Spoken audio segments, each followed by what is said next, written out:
Généralement, quand on fait un long voyage, on aime pouvoir suivre les indications détaillées et fiables de quelqu'un qui connaît bien le chemin. Certes, le fait de connaître déjà à peu près la bonne direction, ça aide beaucoup. Et il est toujours bon d'avoir cette vision globale. Mais en cours de route, on est souvent confronté à des situations complexes où l'on a besoin de prendre précisément la bonne bifurcation au bon moment. Il est donc utile d'avoir aussi des indications bien détaillées. En fait, ce principe s'applique à ceux qui veulent suivre Christ. En tant que chrétiens, nous sommes en train de faire un voyage merveilleux qui s'achèvera avec la venue du royaume de Dieu sur la terre tel qu'il est déjà au ciel. Et donc, il est bon d'avoir à l'esprit cette destination finale. Il est utile d'avoir cette vision globale. Mais le trajet du chrétien sur cette route peut parfois s'avérer si complexe que les principes ou les concepts généraux ne suffisent pas pour s'orienter. Nous avons aussi besoin d'indications détaillées qui font autorité. Et c'est ce type d'indications que Dieu nous a données à travers le canon de l'Ancien Testament. Nous en sommes à la 4e leçon de cette série consacrée à l'étude de l'Ancien Testament, intitulée « Le royaume, les alliances et le canon de l'Ancien Testament ». Dans les leçons précédentes, nous avons vu que l'Ancien Testament était un livre qui nous parlait du royaume de Dieu. Et nous avons vu que Dieu gouvernait son royaume par des alliances. Mais cette 4e leçon, nous l'avons intitulée « Le canon de l'Ancien Testament ». L'Ancien Testament est notre canon, ce qui est un mot un peu ancien pour dire notre norme ou notre règle. Et en tant que canon, l'Ancien Testament fournit au peuple de Dieu des indications détaillées qui font autorité, destinées au peuple qui vit dans l'alliance avec Dieu et qui recherche son royaume. Dans cette leçon, nous allons réfléchir à la façon dont le canon de l'Ancien Testament peut nous offrir des indications assez spécifiques à condition de savoir comment les trouver. Et ce que nous allons voir, c'est que les enseignements de l'Ancien Testament arrivent au peuple de Dieu de 3 façons principales, que nous allons décrire par des métaphores. D'abord, nous verrons que l'Ancien Testament fonctionne comme un miroir. Il nous renvoie des informations qui font autorité sur des questions et des thèmes qui sont issus principalement de nos préoccupations. Deuxièmement, nous comparerons l'Ancien Testament à une fenêtre qui donne sur l'histoire. L'Ancien Testament présente des récits fiables de différents événements importants qui servent à guider le peuple de Dieu dans sa vocation. Et troisièmement, nous parlerons du canon de l'Ancien Testament comme d'un tableau, c'est-à-dire un ensemble de représentations littéraires destinées par leurs auteurs à influencer le peuple de Dieu de manière précise et à avoir une portée pratique, non seulement autrefois, mais tout au long de l'histoire. Il faut dire que la différence entre ces 3 approches dépend surtout de ce sur quoi on décide soi-même de mettre l'accent. Toutefois, dans l'intérêt de notre étude, nous allons considérer ces approches séparément. Commençons par la façon dont le canon de l'Ancien Testament fonctionne comme un miroir, en répondant aux questions et aux préoccupations que nous lui apportons lorsque nous le lisons. N'avez-vous jamais remarqué que lorsque vous faites la lecture d'un livre en groupe, il y a certaines choses dans le livre qui retiennent votre attention, alors que ce n'est pas forcément le cas pour les autres lecteurs? Si vous demandez au groupe quelle est la chose la plus importante que vous ayez lue dans ce chapitre, vous obtiendrez des réponses parfois très différentes en fonction des gens. Et bien souvent, on ne peut pas dire qu'une personne a raison et que les autres ont tort. En réalité, les gens s'attachent à des éléments ou à des aspects différents du texte, parce qu'ils remarquent en particulier les choses qui leur sont personnellement importantes. Quand on lit un livre, celui-ci a souvent la fonction d'un miroir. C'est-à-dire que nous nous reconnaissons dans le livre dans la mesure où celui-ci reflète nos intérêts et nos préoccupations. Les hommes y retrouvent ce qui les préoccupe, tandis que les femmes y voient d'autres choses qui leur paraissent plus intéressantes. Les jeunes et les moins jeunes, telle personne ou telle autre, à différents degrés, chacun réagit vis-à-vis de ce qu'il lit en concentrant son attention en particulier sur ce qui compte le plus à ses yeux. De manière similaire, les chrétiens abordent souvent l'Ancien Testament en le considérant comme un miroir qui reflète leur sujet d'intérêt. Nous cherchons ce que dit l'Ancien Testament concernant nos préoccupations et nos questions, même si ces sujets et ces thèmes constituent des aspects secondaires ou mineurs des passages bibliques que nous lisons. Nous allons donner à cette façon d'aborder le canon de l'Ancien Testament le nom d'analyse thématique, car c'est une approche qui met l'accent sur les sujets et les thèmes qui sont importants au lecteur. Nous allons parler de l'analyse thématique de l'Ancien Testament en deux parties. D'abord, nous verrons quelle est la base qui justifie cette approche, puis nous verrons quels sont les axes principaux de cette approche. D'abord donc, sur quelle base peut-on aborder l'Ancien Testament sous l'angle de l'analyse thématique ? Il y a au moins deux éléments qui nous montrent que l'analyse thématique est un outil légitime pour découvrir les instructions fiables que contient le canon de l'Ancien Testament. D'abord, le caractère de l'Écriture nous incite déjà à lire l'Ancien Testament de cette manière. Et ensuite, il y a les exemples bibliques où l'on voit des auteurs et des personnages qui utilisent cette approche. Pour commencer, voyons comment le caractère de l'Écriture justifie l'analyse thématique. L'analyse thématique constitue une approche légitime de l'Ancien Testament, car l'Ancien Testament, tout comme la plupart des écrits qui sont d'une certaine qualité et d'une longueur conséquente, soulève de nombreux sujets différents. Ce type de texte comporte des implications pour plus d'un thème à la fois. Malheureusement, beaucoup de chrétiens bien intentionnés ont une vision trop simpliste du sens de tel ou tel passage de l'Ancien Testament.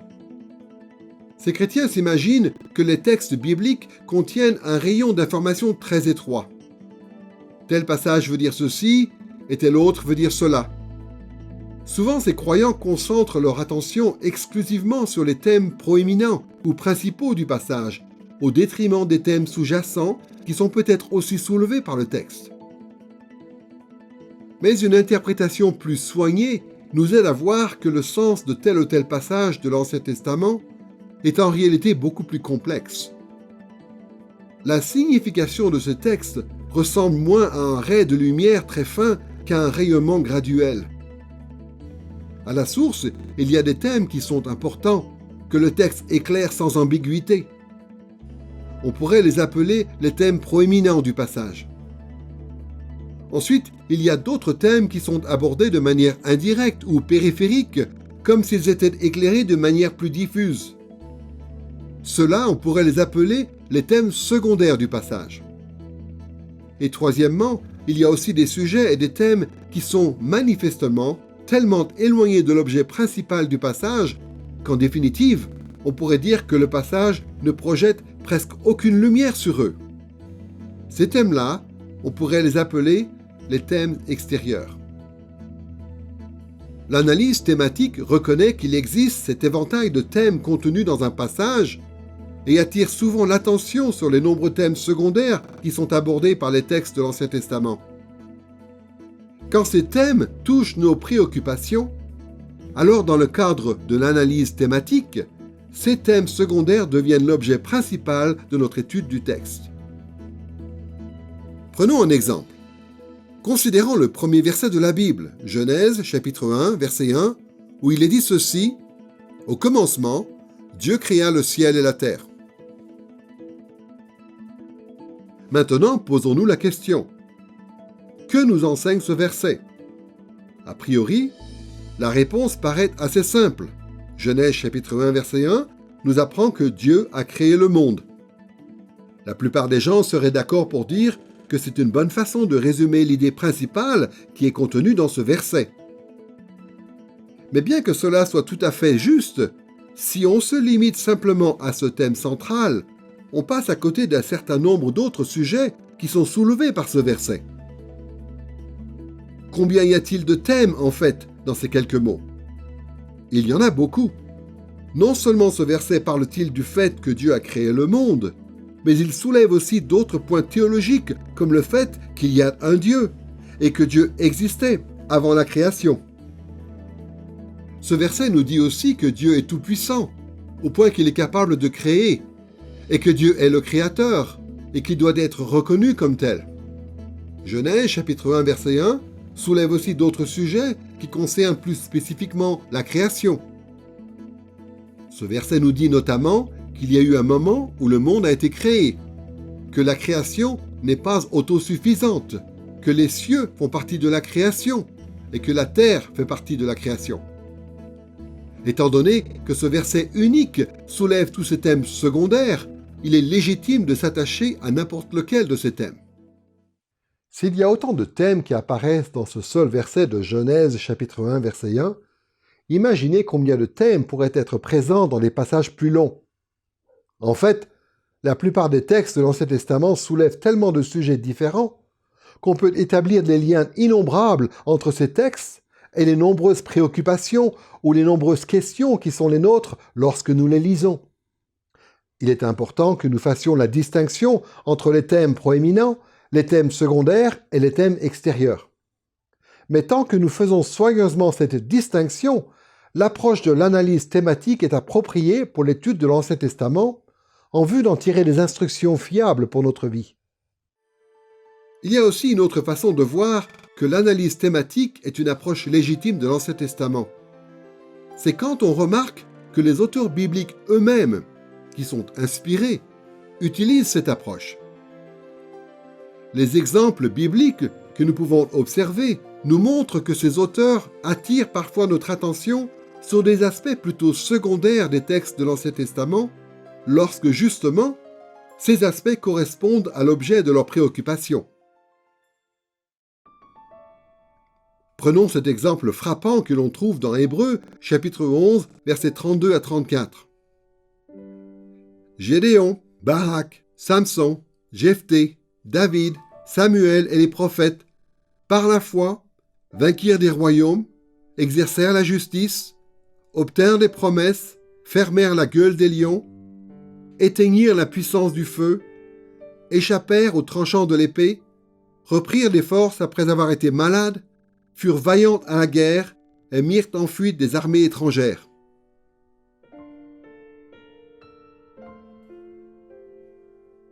Alors si vous connaissez l'histoire de Jephthé ou de Samson, telle que nous la rapporte le livre des Juges, vous savez que l'auteur de ces écrits ne présente pas ces deux hommes sous un jour très favorable. Le livre des Juges a pour thème proéminent et presque exclusif les échecs personnels et moraux des conducteurs d'Israël pendant cette période de l'histoire, y compris les échecs de Jephthé et de Samson. En fait, comme on le verra dans des leçons ultérieures, ces échecs sont soulignés dans le récit afin de démontrer que les juges étaient incapables de conduire de manière efficace le peuple de Dieu. Il y a néanmoins des thèmes secondaires dans le livre des Juges, comme lorsque le texte mentionne que Jephthé et Samson ont tous les deux par moment gagné des victoires sur les ennemis de Dieu lorsqu'ils s'appuyaient sur Dieu par la foi. À cause de cela, l'auteur de l'Épître aux Hébreux se permet de souligner les exploits positifs de ces hommes en fonction de ce qui l'intéresse dans le cadre de son propre discours. Il y a donc ici une approche thématique du livre des Juges qui lui permet de mettre l'accent sur un aspect du récit qui lui paraît important. Mais ce faisant, l'auteur de l'Épître aux Hébreux reste quand même fidèle au texte du livre des Juges et se soumet au canon de l'Ancien Testament. Nous venons donc de voir que l'analyse thématique est une approche légitime qui permet de recueillir les enseignements infaillibles de l'Ancien Testament. Maintenant, voyons quels sont les axes principaux de l'analyse thématique, c'est-à-dire quelles sont les préoccupations principales qui animent cette approche. Les sujets qui nous intéressent ou qui nous préoccupent varient énormément d'une personne à l'autre, d'une époque à l'autre et d'un lieu à l'autre. C'est pourquoi il existe de nombreuses approches thématiques différentes de l'Ancien Testament et cela ne devrait pas nous surprendre. Cela dit, quand les chrétiens cherchent des réponses à leurs questions en suivant cette approche, il y a plusieurs orientations générales qui apparaissent et que l'on peut regrouper en 3 axes principaux. Ces axes concernent d'abord les doctrines, puis les exemples et enfin, troisièmement, les besoins personnels. L'analyse thématique de l'Ancien Testament, qui s'est avérée être la plus influente dans l'histoire, est peut-être celle qui a pour but de défendre les doctrines chrétiennes. Depuis des millénaires, l'Ancien Testament a été perçu comme une pépinière de vérités théologiques que les théologiens ont ordonnancées en doctrine. L'analyse thématique peut se révéler très fructueuse lorsqu'on aborde le texte biblique avec des questions qui émanent des catégories traditionnelles de la théologie systématique. Par exemple, on pourrait se poser la question de savoir ce que tel ou tel passage peut nous apprendre concernant le caractère de Dieu, ou concernant la condition humaine, ou encore concernant la doctrine du jugement et du salut. Ces sujets sont des questions légitimes qu'on peut soulever avec pratiquement tous les textes de l'Ancien Testament, parce que ce sont des thèmes très importants dans toute l'Écriture. Mais il ne faut jamais oublier que ces thèmes ne représentent pas forcément les préoccupations principales des textes spécifiques que nous étudions. Ce sont des thèmes qui proviennent plutôt de nos propres préoccupations, qui sont elles-mêmes le produit de notre étude de la théologie traditionnelle.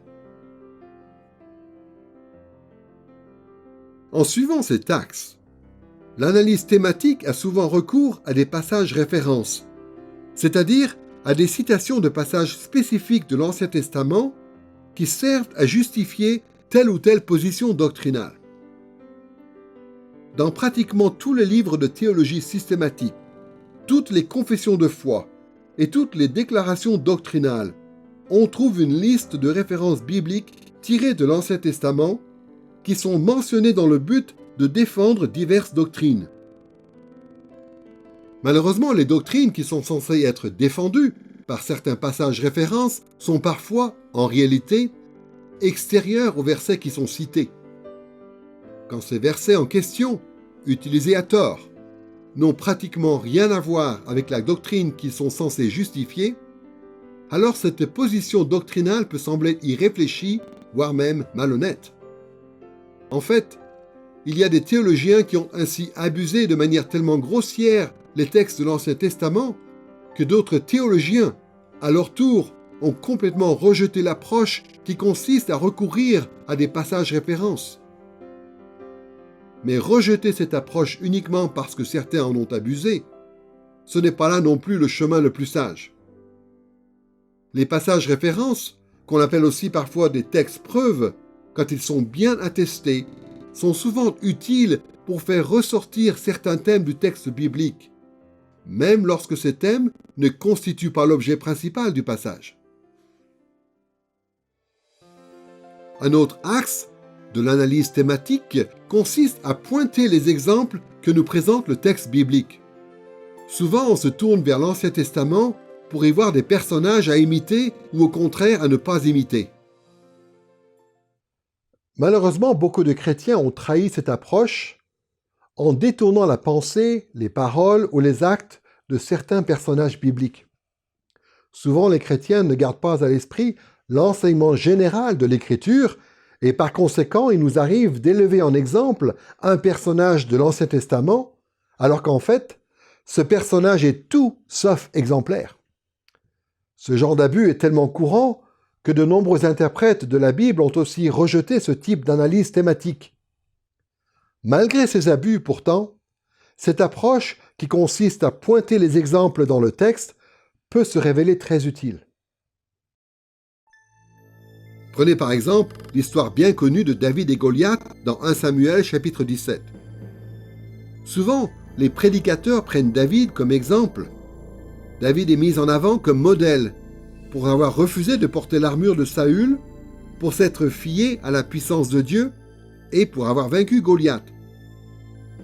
Les attitudes, les paroles et les actes de David sont présentés comme exemplaires.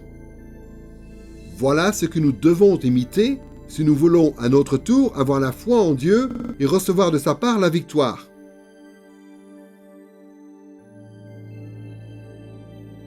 Ces dernières décennies, malheureusement, un certain nombre d'interprètes de la Bible ont affirmé qu'il ne fallait pas considérer David comme un exemple de foi dans ce passage car cela détourne le but originel du texte. Alors certes, il est vrai que le thème proéminent de ce passage, c'est l'accession de David au trône d'Israël pour remplacer Saül, conformément à la volonté de Dieu. Mais cela ne veut pas dire que c'est le seul thème présent dans ce passage. La foi de David a été le chemin de la victoire. C'est un élément décisif de cette histoire qui constitue même une des raisons pour lesquelles Dieu a établi David comme roi et sa descendance après lui. Donc il est tout à fait légitime de reconnaître en la foi de David un thème secondaire de ce passage, et il est tout à fait légitime de suivre son exemple. Troisièmement, il est aussi approprié pour les chrétiens d'aborder l'Ancien Testament sous l'angle de l'analyse thématique en vue de recevoir cette fois un éclairage sur les besoins personnels qui nous préoccupent, comme sur les questions qui pourraient émaner des difficultés particulières que nous traversons. Nous avons tous déjà entendu des prédications sur des passages de l'Ancien Testament dont le thème était le suivant: comme être un bon père ou une bonne mère, ou comment réussir au travail, ou encore comment doit-on rendre un culte à Dieu, comment surmonter des difficultés personnelles ou émotionnelles. L'analyse thématique est souvent employée pour aborder l'Ancien Testament quand on veut y trouver des réponses à ce type de questions pratiques. Par exemple, les prédicateurs s'intéressent aux échecs du roi David dans son rôle de père. Ils déduisent certains principes des 14 années de travail que Jacob a fournis pour obtenir sa femme. Ils en appellent à l'histoire de Melchisédek et d'Abraham pour illustrer certains éléments du culte dominical. Ils évoquent la détresse émotionnelle du prophète Élie juste après les événements du mont Carmel quand il parle de la dépression spirituelle. L'approche de l'analyse thématique, qui consiste à traiter l'Ancien Testament comme un miroir, est très utile et il ne faut pas la négliger. Quand on cherche à recevoir dans le détail les enseignements fiables de l'Ancien Testament, il est juste de porter son attention sur tous les thèmes que Dieu aborde, y compris sur les thèmes secondaires. Nous avons donc vu qu'il était possible de recevoir les instructions fiables et détaillées du canon de l'Ancien Testament en l'abordant par le moyen de l'analyse thématique, comme s'il était un miroir. Maintenant, nous passons à la deuxième partie de cette leçon, où il va être question de l'Ancien Testament comme d'une fenêtre sur l'histoire. Quand un livre concerne des événements du passé, rien n'est plus naturel pour le lecteur que de se laisser transporter vers les événements historiques dont il est question dans le texte. Parfois, on est tellement absorbé par le récit qu'on en oublie les problèmes du présent, et même certains aspects du livre peuvent passer au second plan, comme son style d'écriture ou sa composition artistique. Le livre devient alors comme une fenêtre par laquelle nous avons une vue sur l'histoire, et qui nous permet d'imaginer assez clairement comment les choses se passaient autrefois, à l'époque où se déroule le récit. De façon similaire, le canon de l'Ancien Testament décrit un monde qui existait il y a très longtemps. Et une façon de se soumettre à l'autorité de l'Ancien Testament consiste à utiliser l'Ancien Testament comme une fenêtre qui permet au lecteur de découvrir les événements du passé, ou plus précisément, l'histoire du salut telle que la Bible la rapporte. En raison de cette attention qui est portée sur l'histoire, on peut donner à cette approche du canon de l'Ancien Testament le nom d'analyse historique. Cette approche consiste à étudier les événements du passé, à réfléchir à leur signification et à appliquer les leçons de cette histoire à notre vie présente. D'une façon ou d'une autre, les chrétiens ont toujours considéré l'Ancien Testament comme une fenêtre qui donnait sur le passé. Même à l'époque de l'Église primitive, avec la prédominance de l'analyse thématique, on avait conscience de l'importance de l'aspect historique de l'Ancien Testament. Mais au cours des 4 derniers siècles, et surtout au cours du dernier siècle, il est devenu évident qu'une des caractéristiques les plus importantes du canon de l'Ancien Testament, c'est qu'il rapporte l'histoire de la relation entre Dieu et son peuple. Et par conséquent, de nos jours, il y a beaucoup de chrétiens qui abordent le canon de l'Ancien Testament par cette analyse historique, c'est-à-dire en s'attachant en particulier à l'histoire qui fait l'objet de ces textes. Nous allons parler de l'analyse historique du canon de l'Ancien Testament en deux parties. D'abord, nous verrons quelle est la base qui justifie cette approche, puis nous verrons quels sont les axes principaux de cette approche. Pour commencer donc, cette question, sur quelle base peut-on aborder l'Ancien Testament en le considérant comme une fenêtre qui donne sur l'histoire?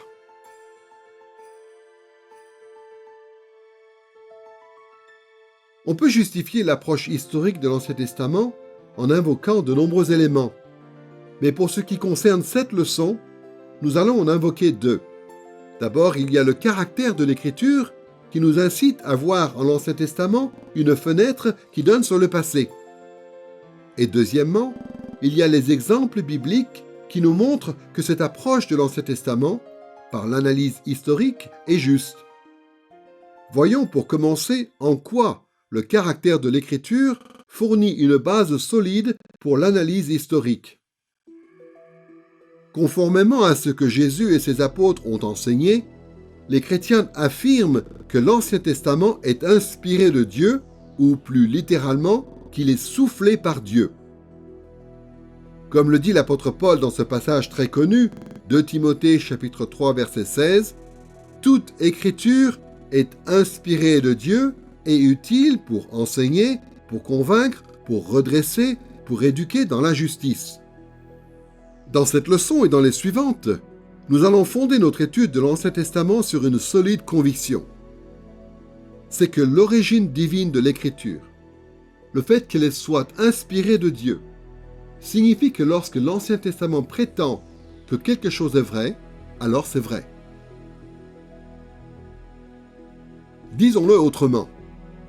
L'Ancien Testament affirme beaucoup de choses qui sont présentées comme des événements de l'histoire.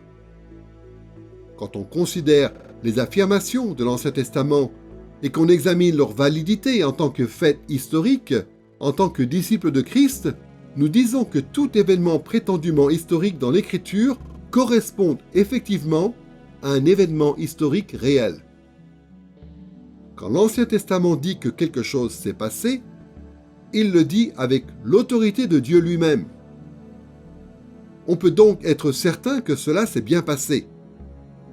En même temps, il suffit d'avoir étudié un peu l'Ancien Testament pour savoir que la nature de cette correspondance entre le contenu de l'Ancien Testament et l'histoire en général doit être précisée. D'abord, il faut se rendre compte que l'Ancien Testament est très sélectif dans la façon dont il rend compte de l'histoire. Il passe sous silence plus d'événements qu'il n'en rapporte. Vous vous souvenez sans doute de cette remarque que fait l'apôtre Jean concernant la vie de Jésus dans Jean, chapitre 21, verset 25. Jésus a fait encore beaucoup d'autres choses.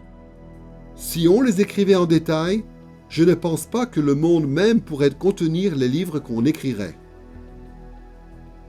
S'il est vrai que le monde ne pourrait pas contenir tous les livres qui seraient nécessaires pour raconter en détail la vie d'un seul homme, reconnaissons que l'Ancien Testament, à son tour, ne rapporte qu'une infime partie de tout ce qui s'est passé pendant les millénaires que recouvrent ces textes. Ensuite, il faut ajouter que de nombreuses objections ont été faites à l'encontre de la fiabilité historique de l'Ancien Testament. Ce n'est pas tout le monde qui reconnaît qu'il y a correspondance entre ce qu'affirme l'Ancien Testament et des faits historiques réels. Parfois, cette correspondance entre l'écriture et l'histoire est mise en doute par simple incrédulité. Après tout, l'histoire rapportée par le canon de l'Ancien Testament n'est pas une histoire laïque. Dans la perspective de l'Ancien Testament, Dieu et le surnaturel ont une place importante dans l'histoire. C'est pourquoi les non-croyants ont parfois du mal à croire que l'Ancien Testament présente vraiment des faits historiques. À l'inverse, les disciples de Christ ne devraient évidemment avoir aucun mal à croire au monde que décrit l'Ancien Testament, un monde où il y a une place pour le surnaturel. Cela dit, parfois, il y a des objections à la fiabilité historique de l'Ancien Testament qui mettent même des croyants dans le doute, parce que ces objections sont le fruit de recherches faites par des spécialistes. De nombreux archéologues reconnus, des géologues et d'autres scientifiques ont présenté des données qui, d'après eux, prouvent que l'Ancien Testament n'est pas fiable historiquement. Les géologues mettent en doute le récit de la création et le déluge mondial à l'époque de Noé. Les archéologues réfutent la date et la nature de la conquête de la terre promise, tout comme les dates des rois d'Israël et de Juda, la façon dont se sont déroulées certaines guerres et d'autres événements encore que rapporte l'Ancien Testament. Malheureusement, certains chrétiens se laissent persuader par ces arguments scientifiques et finissent par nier la fiabilité historique de l'Ancien Testament. En fait, de nos jours, il nous arrive d'entendre des théologiens bien intentionnés qui affirment que seulement quelques-uns des plus grands événements que l'on trouve dans les écrits de l'Ancien Testament ont réellement eu lieu. Parfois, ces théologiens parlent de l'histoire de l'Ancien Testament non pas en termes d'événements réels qui ont eu lieu dans l'espace et dans le temps, mais en termes d'histoire du salut ou d'histoire de la rédemption.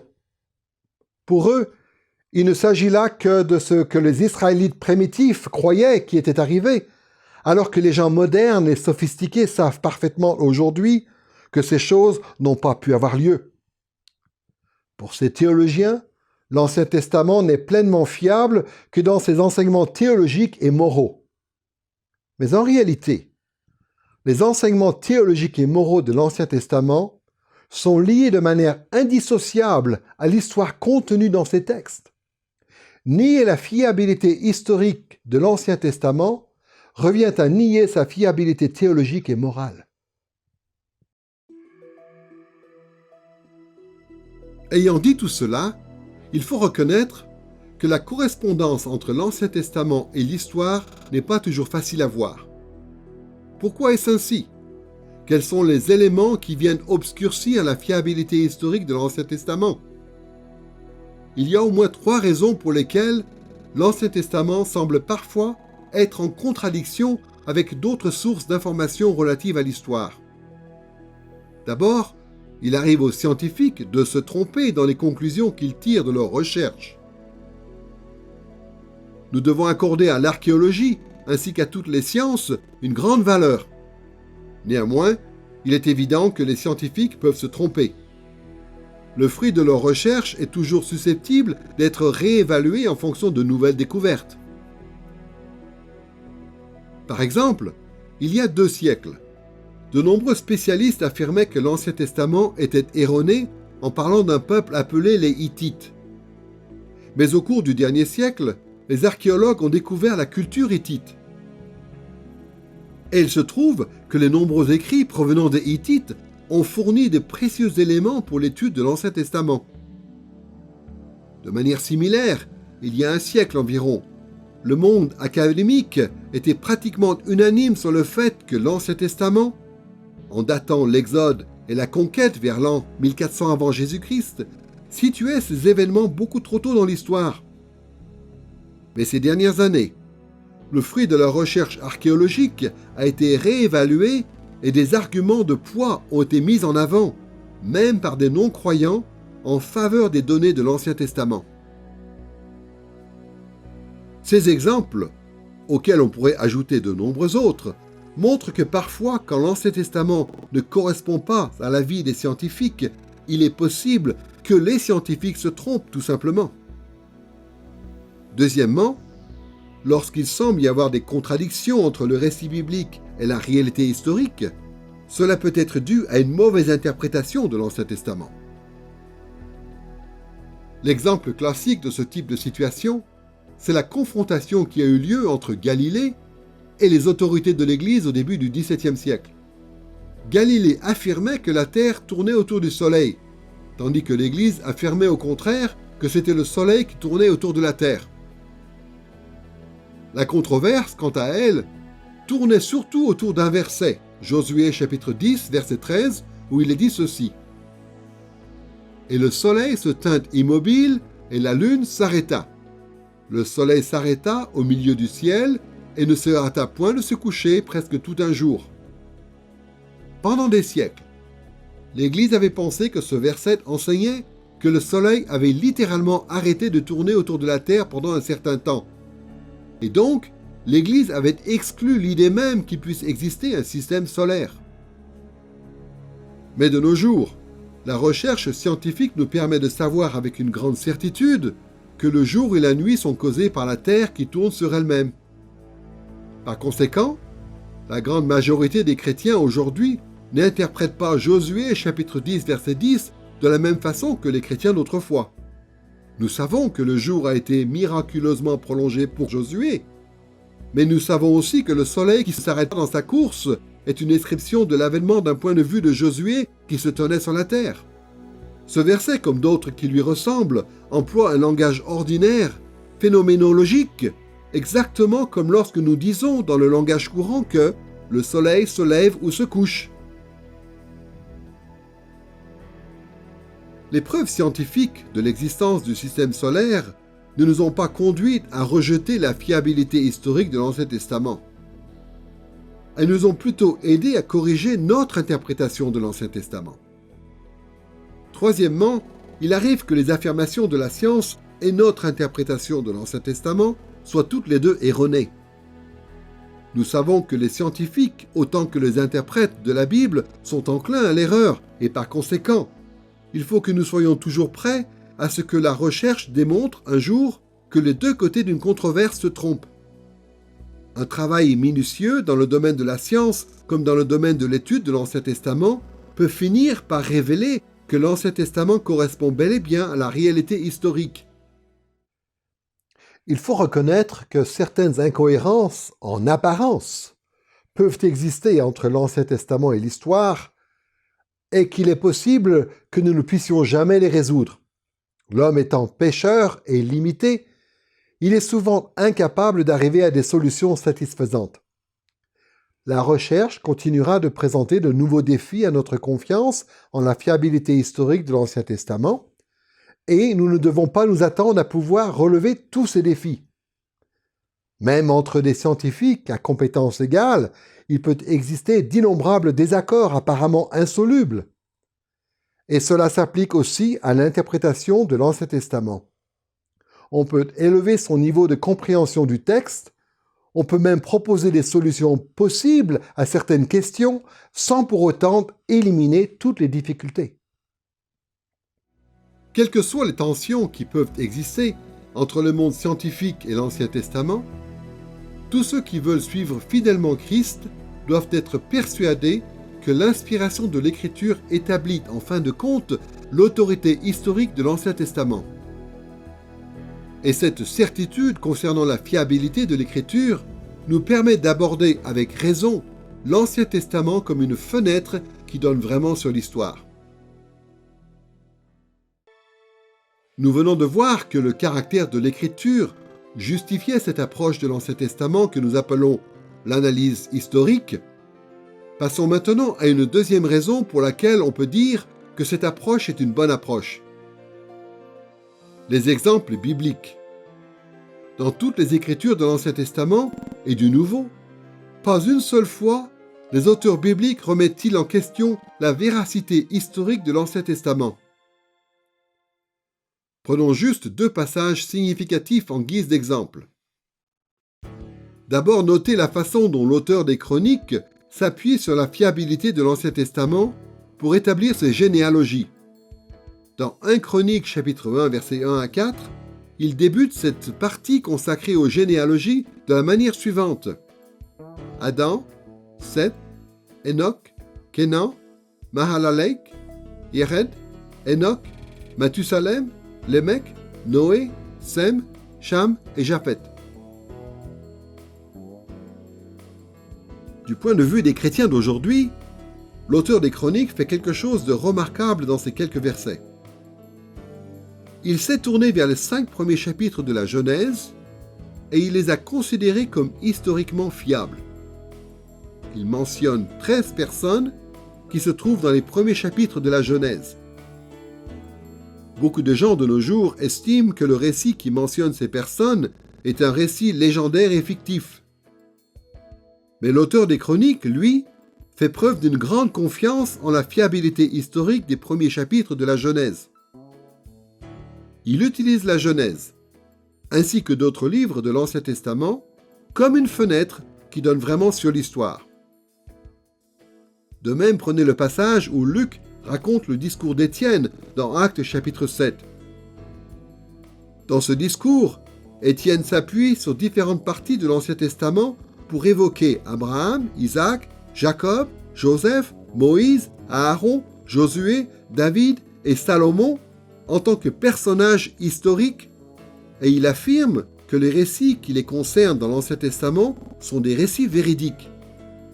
Pour Étienne, l'histoire telle que rapportée par l'Ancien Testament est vraie, et il s'appuie sur cette histoire pour exhorter ses frères juifs à se repentir et à placer leur foi en Christ. À de multiples reprises dans le texte biblique, les auteurs et les personnages montrent qu'ils croient qu'il y a correspondance entre les affirmations historiques de l'Ancien Testament et la réalité historique. Ils considèrent l'Ancien Testament comme une fenêtre sur l'histoire, et de cette histoire, ils tirent des conclusions théologiques pour leur propre époque. Nous devons suivre leur exemple et faire de même aujourd'hui. Nous voyons maintenant qu'il y a une solide base pour justifier cette approche de l'Ancien Testament qui consiste à considérer ces textes comme une fenêtre fiable sur l'histoire. Passons maintenant à la question suivante. Quels sont les axes principaux de cette approche? Que recherche-t-on en abordant le canon de l'Ancien Testament de cette manière? Au cours du dernier siècle, il y a une forme d'analyse historique qui est devenue de plus en plus populaire sous le nom de théologie biblique. Cette expression a un sens plutôt large qui recouvre différentes approches des Écritures. Mais il y a une forme de théologie biblique qui est particulièrement influente. Cette approche s'organise autour de deux axes. D'abord, elle cherche à établir un cliché synchronique, c'est-à-dire qu'elle observe une période précise de l'Ancien Testament pour l'analyser en tant qu'unité. Et ensuite, elle cherche à établir une trajectoire diachronique, c'est-à-dire qu'elle examine les liens qui existent au fil du temps entre différents événements. Évidemment, ces deux axes sont interdépendants et s'informent mutuellement en permanence. Les théologiens bibliques naviguent sans cesse entre les deux. Mais pour ce qui concerne cette leçon, il est utile que nous considérions ces deux axes séparément. Commençons par voir comment on peut établir un cliché synchronique. Pour cette étape du cliché synchronique, les théologiens bibliques divisent l'Ancien Testament en différentes périodes, puis examinent ce que les Écritures nous apprennent sur chacune de ces périodes. Les théologiens concentrent ainsi leur attention sur un segment de l'histoire biblique et cherchent à résumer les événements qui se produisent pendant cette période et qui forment un ensemble complexe. Ce segment de la chronologie biblique est traité en tant qu'unité synchronisée comme une tranche d'histoire. Conformément à la portée théologique de l'Ancien Testament, les théologiens bibliques cherchent à voir comment ces différents événements caractérisent la relation de Dieu avec son peuple. À la fin, on obtient un cliché synchronique pour chaque période de l'Ancien Testament. Alors avant d'aller plus loin, il faut faire attention. Comme on l'a vu dans une leçon précédente, l'histoire, dans l'Ancien Testament, se déroule de façon continue, elle suit son cours comme un fleuve qui s'écoule vers l'océan. Cette histoire est unifiée dans son développement. Elle ne se divise pas en segments distincts et indépendants, mais au contraire, elle progresse sans discontinuer vers de nouvelles avancées pour le royaume de Dieu. Donc le fait de diviser l'Ancien Testament en périodes différentes a toujours un côté un peu artificiel. C'est comme diviser la longueur d'un fleuve en différents segments. Il peut y avoir certains avantages à distinguer différentes sections d'un fleuve, et de la même façon, il y a certainement beaucoup d'avantages à diviser l'histoire de l'Ancien Testament pour en obtenir des clichés synchroniques. En fait, la façon dont on divise l'Ancien Testament en différentes périodes dépend énormément des critères qu'on choisit d'appliquer. Par exemple, dans les leçons précédentes de cette série, lorsque nous parlions de la façon dont le royaume de Dieu a progressé sur la terre, nous avons évoqué la période primitive, puis la période de l'histoire nationale d'Israël. Et bien sûr, nous avons ajouté le Nouveau Testament en tant que période supplémentaire après ces deux périodes de l'Ancien Testament. Cette façon de diviser l'histoire a permis de mettre en valeur les grandes étapes du projet de Dieu pour l'avènement de son royaume. Dans une autre leçon, nous avons plutôt concentré notre attention sur les alliances et nous avons évoqué plusieurs époques. Celle des alliances universelles, puis celle des alliances nationales. Et nous avons évoqué ensuite la période de la Nouvelle Alliance. Puis, nous avons divisé la période des alliances universelles en deux sous-parties, lorsque nous avons parlé de l'époque d'Adam, de l'alliance des fondements, puis à l'époque de Noé, de l'alliance de la stabilité. La période des alliances nationales a aussi été divisée en plusieurs sous-parties. À l'époque d'Abraham, nous avons parlé de l'alliance de la promesse, puis à l'époque de Moïse, de l'alliance de la loi, et à l'époque de David, de l'alliance de la royauté. Et comme toujours, nous avons ajouté la nouvelle alliance en Christ en tant qu'alliance de l'accomplissement. Cette façon de diviser l'histoire nous a aidé à voir comment Dieu administrait son royaume par des alliances. Dans la confession de foi de Westminster, au 7e chapitre, il y a une autre façon de diviser l'Ancien Testament en périodes dites synchroniques. Entre avant et après la chute, la façon dont Dieu traite avec les hommes a changé de manière importante. C'est pourquoi la confession de foi de Westminster, dans son approche de l'histoire de l'Ancien Testament, distingue l'époque de l'alliance des œuvres, avant le péché d'Adam, et celle de l'alliance de grâce, qui recouvre tout le reste de l'histoire biblique.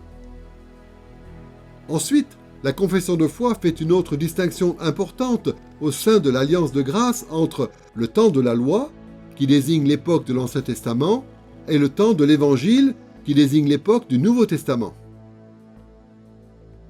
Au dernier siècle, le grand théologien biblique Gerhardus Voss a divisé l'Ancien Testament en fonction d'autres critères. Il s'est basé quant à lui sur les grands changements qui concernaient la forme et le contenu de la révélation divine. Ainsi, il parle de la période pré-rédemptrice, qui précède la chute, puis de la première période rédemptrice qui suit la chute, mais qui précède le bannissement d'Adam et Ève du Jardin d'Éden, puis de la période qui va de la chute au déluge, à l'époque de Noé, puis de la période qui va du déluge aux patriarches, puis de la période des patriarches, puis de la période de Moïse, et enfin de la période prophétique qui vient après Moïse. Évidemment, il parle aussi de la période du Nouveau Testament. Gerhardus Voss a divisé ainsi l'histoire de l'Ancien Testament parce qu'il estimait que ce qui faisait progresser l'histoire d'une étape à l'autre, c'était à chaque fois un changement important au niveau de la forme et du contenu de la révélation divine. Une fois qu'on a identifié et délimité une période dans le temps, le travail du théologien biblique va consister ensuite à examiner le faisceau d'événements historiques qui ont servi à révéler Dieu et sa volonté pendant cette période. Évidemment, les événements qui ont eu lieu dans une période donnée de l'histoire sont généralement tous reliés entre eux. Mais certains événements ont un rôle beaucoup plus instructif que d'autres. Les théologiens bibliques vont typiquement se concentrer avant tout sur les événements les plus importants ou les plus instructifs de chaque période de l'Ancien Testament. Par exemple, les théologiens bibliques pourraient concentrer leur attention sur la tranche d'histoire de l'Ancien Testament que l'on appelle parfois la période de la promesse, c'est-à-dire l'époque d'Abraham, d'Isaac et de Jacob. Ils vont faire remarquer que Dieu, à cette époque, se manifeste surtout par des paroles directes, des visions et des songes. Ils vont noter qu'il y a une focalisation ethnique sur la descendance d'Abraham, d'Isaac et de Jacob. Ils vont décrire le fait que les patriarches rendaient un culte à Dieu en des lieux différents. Ils vont parler de la promesse d'une descendance nombreuse faite à ces patriarches. Et ils vont souligner en particulier la promesse d'un territoire qui leur a été faite. Ces observations illustrent la façon dont ces théologiens vont essayer de décrire la période des patriarches dans son ensemble, en relevant les événements particulièrement instructifs qui ont eu lieu pendant ce segment de l'histoire. Autre exemple, les théologiens bibliques pourraient se concentrer sur la période de la loi, c'est-à-dire l'époque de Moïse, où celui-ci a mené le peuple d'Israël hors d'Égypte et en direction de la terre promise.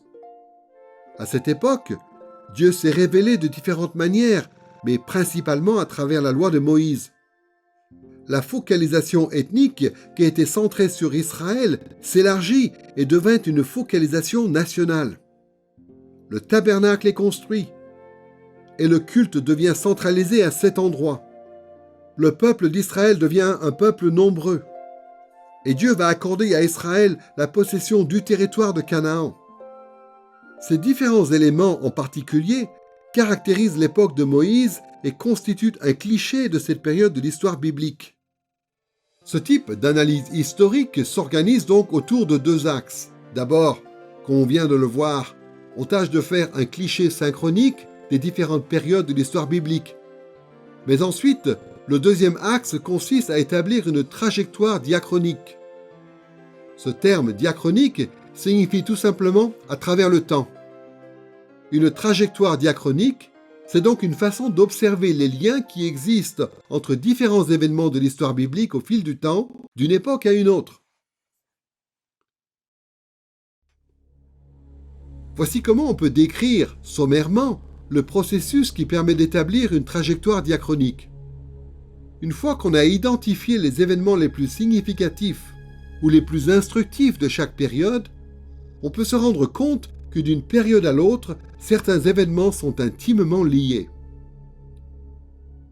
Il peut exister plusieurs raisons pour lesquelles ces événements sont liés les uns aux autres, mais ce que font les théologiens bibliques, c'est qu'ils relèvent ces liens, puis ils suivent la trajectoire de ces événements pour en faire ressortir les développements historiques particuliers qu'ils reflètent.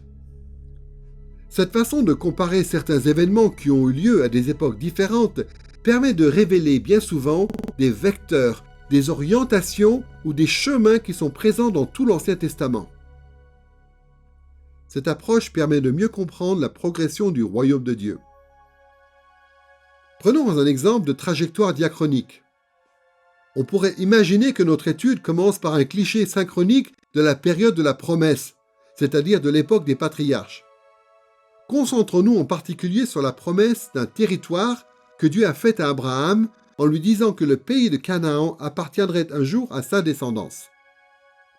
Dans Genèse chapitre 15 verset 18, il est dit ceci: « En ce jour-là, l'Éternel conclut une alliance avec Abraham en disant « Je donne ce pays à ta descendance, depuis le fleuve d'Égypte jusqu'au grand fleuve, à savoir l'Euphrate. »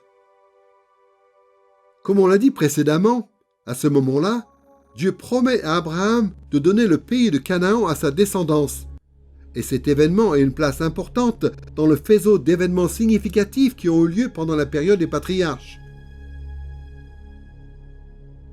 Mais il ne suffit pas de comprendre qu'il y a eu, à l'époque des patriarches, cet événement où Dieu a fait la promesse d'un territoire. Les théologiens se demandent aussi quels sont les événements passés qui forment le contexte de cette promesse concernant le pays de Canaan. Et ils se demandent aussi quels sont les événements futurs qui dévoilent un peu plus la signification de cette promesse. Et donc ils se mettent à établir une trajectoire diachronique en vue de mieux comprendre cet événement.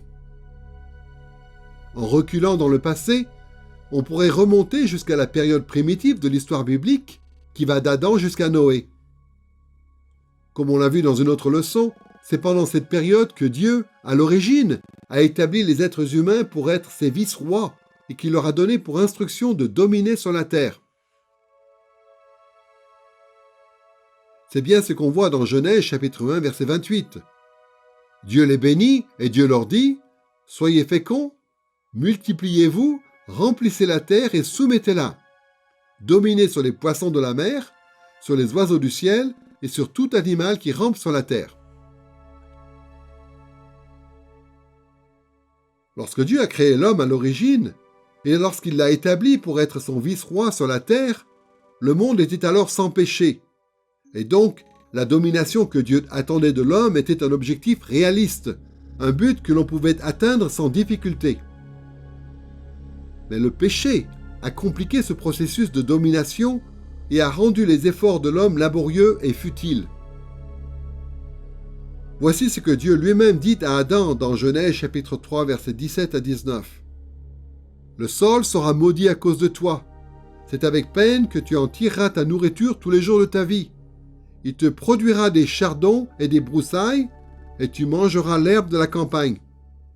C'est à la sueur de ton visage que tu mangeras du pain, jusqu'à ce que tu retournes dans le sol. » Malgré tout, même après la chute dans le péché, Dieu veut quand même que les hommes poursuivent leur effort pour dominer sur la terre. Même après que la méchanceté des hommes a atteint de tels sommets que Dieu a décidé de détruire le monde par le déluge, à l'époque de Noé, Dieu maintient quand même son projet qui consiste à établir son royaume sur la terre par le moyen d'hommes et de femmes fidèles. C'est ce que nous voyons notamment dans ces paroles que Dieu adresse à Noé et à ses fils juste après le déluge dans Genèse chapitre 9 verset 1. « Soyez féconds, multipliez-vous et remplissez la terre. » L'histoire primitive nous apprend donc que malgré les difficultés que le péché a entraînées, Dieu s'attend quand même à ce que l'humanité rachetée soumette la terre et la domine exactement comme il l'avait ordonné au commencement. Il y a là un contexte qui nous aide à comprendre en quoi la promesse d'un territoire que Dieu fait aux patriarches constitue un pas en direction de l'accomplissement de la vocation de l'humanité, qui est censée dominer sur la terre. À l'époque primitive, Dieu appelle l'homme, son image, à bâtir son royaume sur la terre en dominant sur un monde rempli de vanité et de péché. Cette domination franchit une étape lorsque Dieu appelle Abraham et sa descendance à prendre possession de la terre promise, c'est-à-dire du pays de Canaan. Mais cette étape qui est franchie pendant la période des patriarches n'est pas une fin en soi. La promesse d'un territoire qui est faite aux patriarches ne représente qu'un pas supplémentaire en direction d'un objectif plus grand encore. Voici ce que Dieu promet à Abraham dans Genèse chapitre 22 verset 18. « Toutes les nations de la terre se diront bénies par ta descendance. » Ce verset nous rappelle que Dieu a donné la terre promise à Abraham et à sa descendance comme un point de départ, à partir duquel ils allaient conduire toutes les familles de la terre à recevoir les bienfaits de la rédemption et de la domination de la terre, pour la gloire de Dieu et conformément à son projet originel pour l'humanité. Et donc, pour cette raison, notre trajectoire diachronique de la domination de l'homme sur la terre non seulement remonte dans le passé, mais avance aussi dans le futur et se poursuit dans la période où a lieu l'Exode et la conquête, à l'époque de Moïse et de son serviteur Josué. Pendant cette période, Dieu établit le peuple d'Israël dans la terre promise, qui devient son territoire national. La promesse faite aux patriarches franchit donc une étape lorsque Dieu donne le pays à Israël par le moyen de la conquête. C'est ce que Dieu dit à Josué dans Josué chapitre 1 verset 6. « Fortifie-toi et prends courage, car c'est grâce à toi que ce peuple héritera du pays que j'ai juré à leur père de leur donner. » Le mandat de domination que Dieu avait donné à l'homme à l'origine, et ensuite la promesse d'un territoire que Dieu a faite à Abraham, progressent donc dans leur réalisation lorsqu'Israël prend possession de la terre promise. L'occupation du territoire, qui a commencé à l'époque de l'Exode et de la conquête, progresse encore pendant la période de l'Empire, lorsqu'il y a en Israël un roi et un temple. C'est à cette époque qu'Israël sécurise le territoire contre ses ennemis et devient un grand empire. Cette sécurité du territoire, établie par la maison de David, représente à son tour une nouvelle étape de franchie dans la consolidation et l'expansion de l'occupation territoriale d'Israël.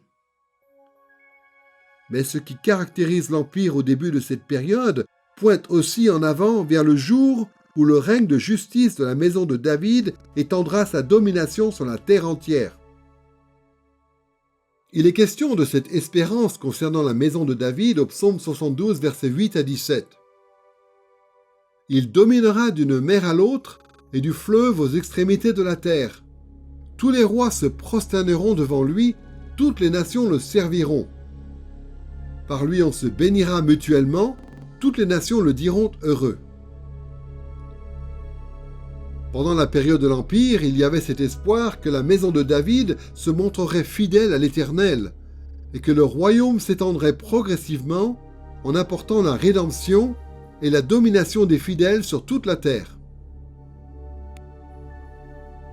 Malheureusement, ce grand espoir qui reposait sur la dynastie de David s'est effondré horriblement pendant la période de l'exil, puis du rétablissement raté d'Israël. Au lieu d'être une période de progression supplémentaire vers l'accomplissement du plan de Dieu, cette période a plutôt été une période d'échec. C'est une époque de recul terrible pour ce qui concerne la domination du peuple de Dieu sur la terre. Le jugement de Dieu s'est abattu sur son peuple et il a banni de leur territoire aussi bien le royaume du Nord que celui du Sud et les a contraints à l'exil. Non seulement cela, mais cette période s'est aussi achevée par un échec. Dans sa miséricorde, Dieu a ramené un certain nombre d'Israélites dans le pays et il a appelé Zorobabel, le descendant de David, à gouverner le peuple et lui a annoncé de grandes victoires à venir sur les nations de la terre. Comme on le voit dans Agée, chapitre 2, versets 7 à 9, où il est dit ceci : « J'ébranlerai toutes les nations. Les biens les plus enviables de toutes les nations viendront, et je remplirai de gloire cette maison.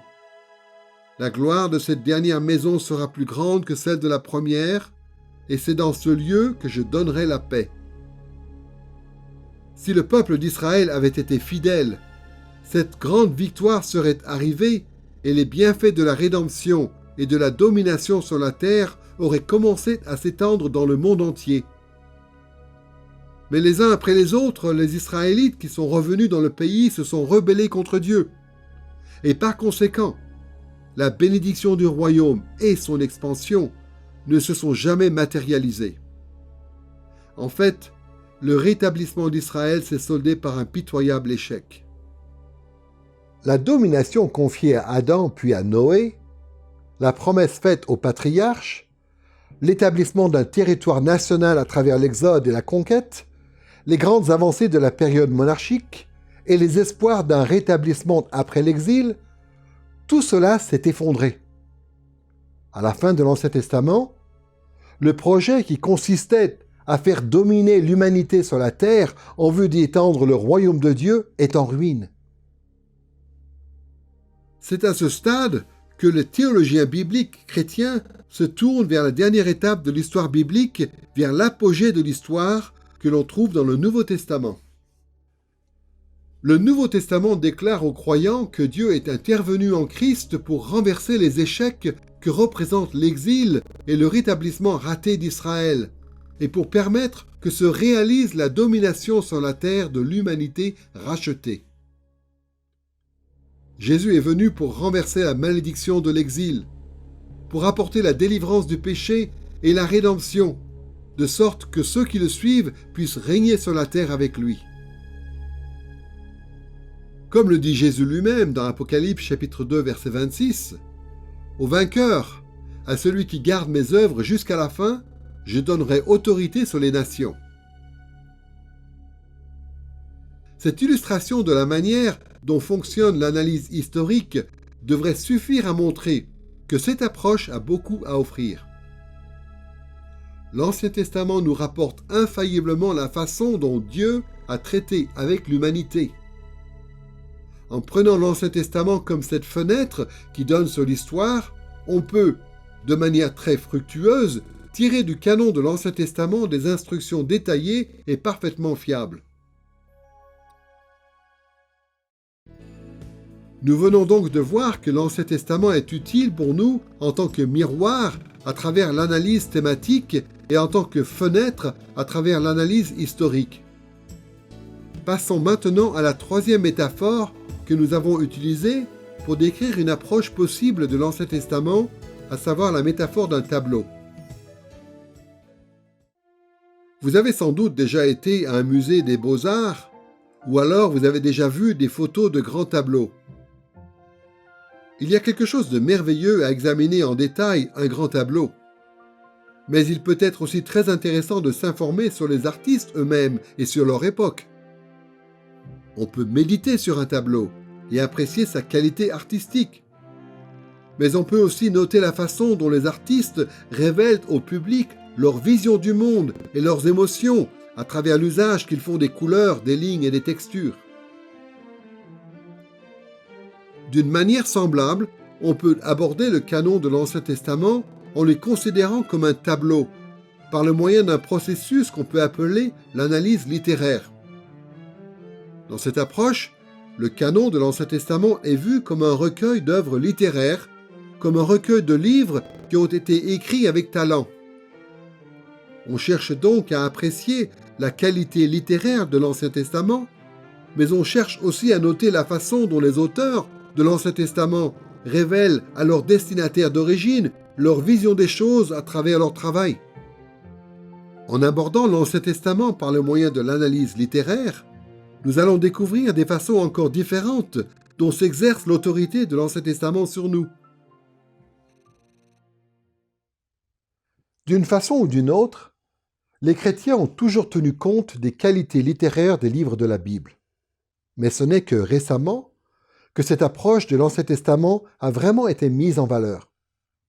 Autrefois, la plupart des théologiens abordaient l'Ancien Testament sous l'angle de l'analyse thématique ou historique. Mais ces dernières décennies, beaucoup de spécialistes ont mis l'accent sur le fait que toute tentative de communication, que ce soit dans la Bible ou ailleurs, comporte beaucoup plus d'informations que simplement ce qui concerne les préoccupations des interprètes ou ce qui concerne les faits historiques. Généralement, les auteurs composent leurs écrits de façon à exprimer leur propre vision des choses et à influencer, si possible, les opinions et la vie de leurs lecteurs. Le but de l'analyse littéraire est de mettre en lumière cette efficacité de communication recherchée par les auteurs du canon de l'Ancien Testament, cette influence qu'ils cherchaient à exercer sur leurs premiers destinataires et d'appliquer cette même influence à notre vie aujourd'hui. Nous allons réfléchir à la façon dont on peut aborder l'Ancien Testament comme un tableau en suivant le même plan que pour les parties précédentes. D'abord, donc, nous parlerons de ce qui constitue la base de cette approche, c'est-à-dire ce qui justifie l'analyse littéraire de l'Ancien Testament. Et ensuite, nous examinerons les axes principaux de cette approche. Commençons par ce qui justifie l'analyse littéraire de l'Ancien Testament. Qu'est-ce qui nous permet de dire que cette approche est légitime? Il y a beaucoup de choses que l'on pourrait dire pour montrer que l'analyse littéraire est une approche valide, mais dans cette leçon, nous allons surtout parler de deux raisons qui devraient déjà nous être familières. D'abord, nous allons voir que le caractère de l'écriture pointe déjà lui-même vers la légitimité de l'analyse littéraire. Et ensuite, nous évoquerons les exemples bibliques qui révèlent l'importance de cette approche du canon de l'Ancien Testament. Commençons par le caractère de l'écriture. En quoi le caractère même de l'Ancien Testament valide-t-il l'approche littéraire? À bien des égards, l'analyse littéraire est sans doute l'approche de l'Ancien Testament la plus facile à justifier. Elle est validée par plusieurs caractéristiques évidentes de l'Ancien Testament. D'abord, le canon de l'Ancien Testament existe sous la forme d'un recueil de livres, c'est-à-dire d'unités littéraires. Deuxièmement, ces livres présentent des qualités littéraires très riches. Et troisièmement, les livres de l'Ancien Testament présentent aussi une grande variété littéraire. Réfléchissons d'abord au fait que l'Ancien Testament existe sous la forme d'un recueil de livres ou d'unités littéraires. Fondamentalement, l'analyse littéraire est déjà basée sur le fait que l'Ancien Testament est un recueil de littérature. L'Ancien Testament est constitué d'un ensemble d'unités littéraires. Il suffit de jeter un œil à la table des matières d'une Bible moderne pour constater que l'Ancien Testament comprend 39 livres. La plupart d'entre nous connaissons bien la liste de ces livres. Genèse, Exode, Lévitique, Nombre, Deutéronome, Josué, Juge, Ruth, 1 et 2 Samuel, 1 et 2 Rois, 1 et 2 Chroniques, Esdras, Néhémie, Esther, Job, Psaume, Proverbes, Ecclésiaste, Cantique des Cantiques, Ésaïe, Jérémie, Lamentation de Jérémie, Ézéchiel, Daniel, Osée, Joël, Amos, Abdias, Jonas, Michée, Nahum, Habacuc, Sophonie, Agé, Zacharie et Malachie. Alors certes, il est important de connaître cette liste des 39 livres. Toutefois, il y a certaines précisions qui méritent d'être faites avant d'aborder ces livres sous l'angle de l'analyse littéraire. D'abord, les noms des livres de l'Ancien Testament, tels qu'on les trouve dans nos Bibles aujourd'hui, ne sont pas des titres originaux. Certains de ces noms proviennent de traditions juives anciennes, d'autres proviennent de la Septante, c'est-à-dire de la traduction grecque de l'Ancien Testament qui a été très répandue, et d'autres encore proviennent de traditions chrétiennes plus tardives. Mais il y a un détail particulièrement important qu'il faut relever à ce stade. C'est que le livre de 1 et 2 Samuel, 1 et 2 Rois et 1 et 2 Chroniques, qui représentent ces livres dans notre Bible moderne, n'étaient en fait à l'origine que 3 livres, Samuel, les Rois et les Chroniques. Non seulement cela, mais de nombreux spécialistes estiment qu'il est probable que le livre d'Esdras et celui de Néhémie n'étaient en fait à l'origine qu'un seul livre.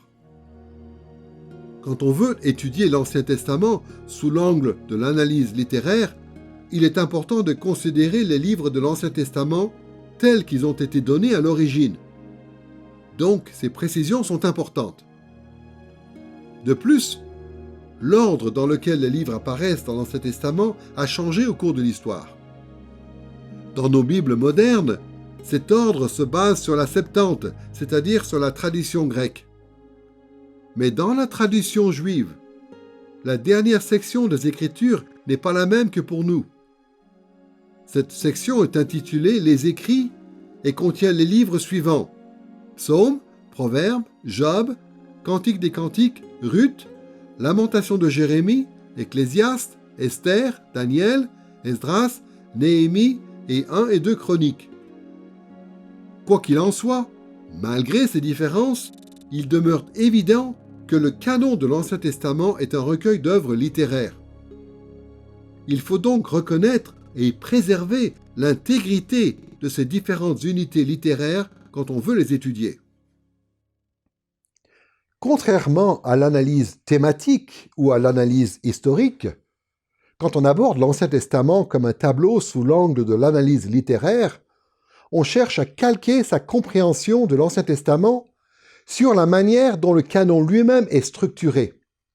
Autrement dit, l'analyse littéraire cherche à organiser sa théologie selon les unités littéraires contenues dans le canon. Alors bien sûr, la seule façon d'éviter toute réorganisation du contenu de l'Ancien Testament consisterait à laisser l'Ancien Testament strictement dans l'état où il est, c'est-à-dire à ne pas l'analyser, à ne pas l'interpréter et à ne pas l'appliquer. Et même à ne pas le traduire. Une certaine réorganisation du contenu est donc inévitable. Cela dit, l'analyse littéraire cherche quand même à limiter autant que possible la réorganisation du contenu et s'astreint à discerner les unités littéraires et les priorités qui existent déjà dans l'Ancien Testament. Aborder le canon de l'Ancien Testament comme un tableau, c'est chercher à voir quelles sont les préoccupations théologiques particulières de Genèse, d'Exode, de Lévitique, de Nombre, de Deutéronome en tant que livre à part entière, et ainsi de suite. En faisant cela, on cherche aussi à donner du poids à ce qui a du poids dans ces livres et à souligner ce que ces livres présentent comme étant important. L'analyse littéraire est donc justifiée parce que le canon de l'Ancien Testament est constitué d'unités littéraires plutôt que d'unités thématiques ou historiques. Mais d'autre part, elle est justifiée parce que les livres de l'Ancien Testament présentent des qualités littéraires très riches. Si les écrits de l'Ancien Testament n'étaient que de la simple prose sans saveur, on pourrait douter de la pertinence de l'analyse littéraire. Mais les livres de l'Ancien Testament présentent une sophistication littéraire telle qu'il est de notre devoir d'y être attentif. Nous savons tous, d'expérience, que certains types d'écrits sont d'un style beaucoup plus sophistiqué et d'une qualité littéraire beaucoup plus riche que d'autres. Ce serait curieux, par exemple, de découvrir une liste de courses écrite en alexandrin. On n'écrit pas une circulaire dans l'entreprise avec autant d'applications littéraires qu'un roman lyrique. Et quand on lit des écrits de ce genre, généralement, on n'a pas besoin de faire très attention à leurs caractéristiques littéraires pour pouvoir les comprendre correctement. Mais quand on lit un roman passionnant ou un magnifique poème, quand on est confronté à la finesse artistique de ce type d'écrit, il devient évident que pour pouvoir en apprécier un peu plus toute la richesse, il faut s'attacher aux qualités littéraires qui y sont présentes. Le fait de discerner la sophistication des techniques littéraires de l'auteur nous permet de mieux comprendre ce qu'il veut exprimer par son œuvre.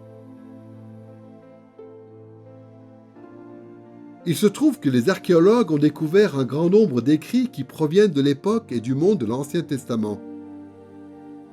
Nous avons aujourd'hui des lettres toutes simples, des listes, des reçus et des choses semblables qui ne présentent pas vraiment de complexité littéraire. Mais les archéologues ont aussi découvert de formidables œuvres littéraires qui proviennent du Proche-Orient ancien. Il y avait, dans les grandes cultures qui existaient à l'époque biblique, de nombreux mythes et de nombreuses légendes.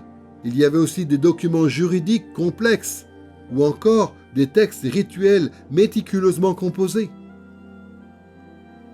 Certains d'entre nous avons entendu parler du texte Enuma Elish, ou de l'épopée de Gilgamesh, ou encore du cycle de Baal. Ce sont des œuvres littéraires exceptionnelles, écrites avec beaucoup de maîtrise. Mais il ne fait aucun doute que les livres de l'Ancien Testament figurent parmi les œuvres littéraires les plus élaborées qui nous soient parvenues du monde antique. Peut-on imaginer drame plus sophistiqué que le livre de Job? Peut-on imaginer récit mieux construit que le livre de la Genèse? Peut-on imaginer poème plus mémorable que le psaume 23? À bien des égards, en termes de qualité littéraire, les livres de l'Ancien Testament rivalisent avec et même surpassent la plus grande littérature des plus grandes cultures du monde antique. Malheureusement, beaucoup de chrétiens sous-estiment ces qualités littéraires en concentrant leur attention sur des intérêts thématiques ou historiques. Alors qu'en fait, ce sont les qualités littéraires des livres de l'Ancien Testament qui fondent leur efficacité de communication. Les qualités artistiques de la littérature de l'Ancien Testament constituent le moyen par lequel les auteurs de l'Ancien Testament transmettent efficacement leur message. On ne peut comprendre la portée pédagogique des livres de l'Ancien Testament, leur influence voulue, que si on apprend à reconnaître et à apprécier leur qualité littéraire. C'est pour cette raison que l'analyse littéraire est absolument essentielle si on veut se soumettre efficacement à l'autorité du canon de l'Ancien Testament. On doit donc avoir recours à l'analyse littéraire non seulement parce que l'Ancien Testament existe sous forme de livres qui sont autant d'unités littéraires, et non seulement parce que l'Ancien Testament présente des qualités littéraires très riches, mais aussi, troisièmement, parce que l'Ancien Testament présente aussi une grande variété littéraire.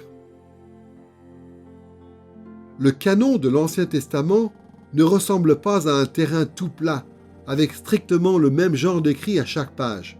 Non, l'Ancien Testament ressemble plutôt à un paysage varié où il y a des montagnes, des fleuves, des lacs, des plaines fertiles, des déserts et des océans. Autrement dit, il y a dans les livres de l'Ancien Testament des genres ou des types de littérature différents. Certains livres de l'Ancien Testament sont principalement composés de récits, comme Genèse, Nombre, Josué, Juge ou Ruth.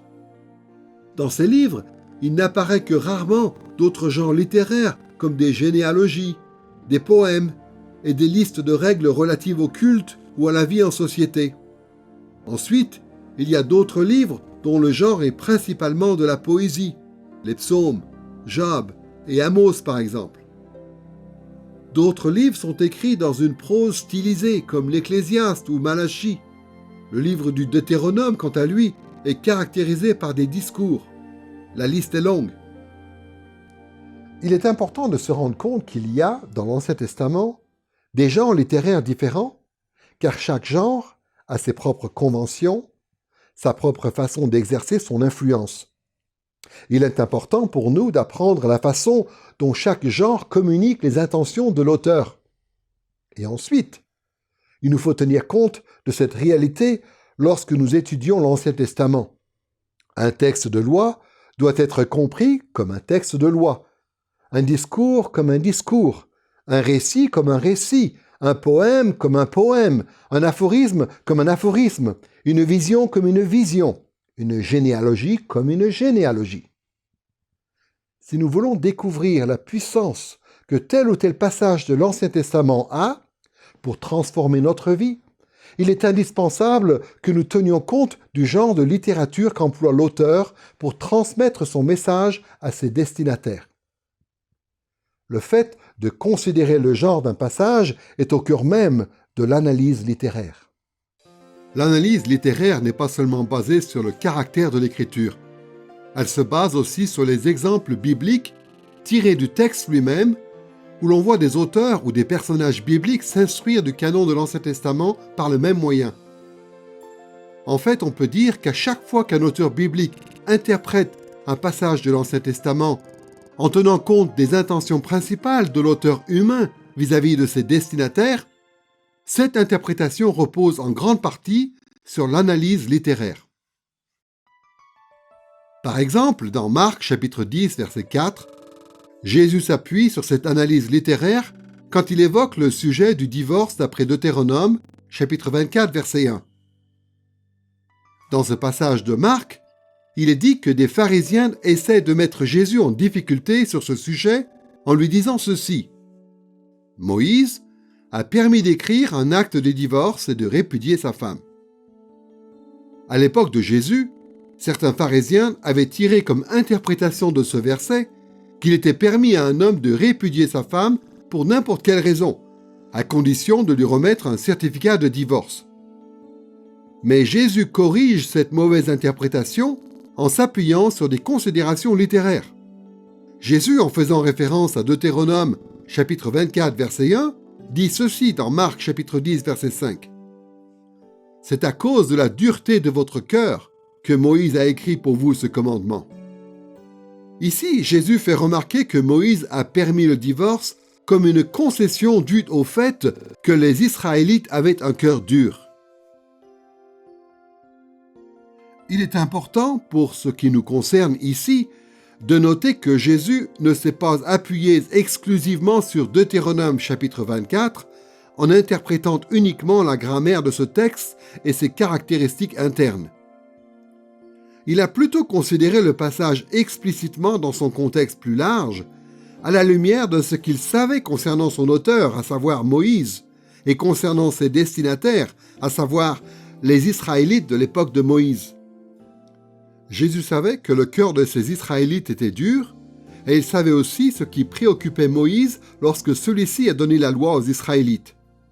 Dans leur interprétation, les pharisiens n'avaient pas tenu compte de ces considérations littéraires, surtout des intentions de Moïse vis-à-vis de ses destinataires. Mais Jésus, lui, reconnaît l'importance de ces facteurs et affirme avec raison que cette règle de Moïse est en fait une concession et non un idéal.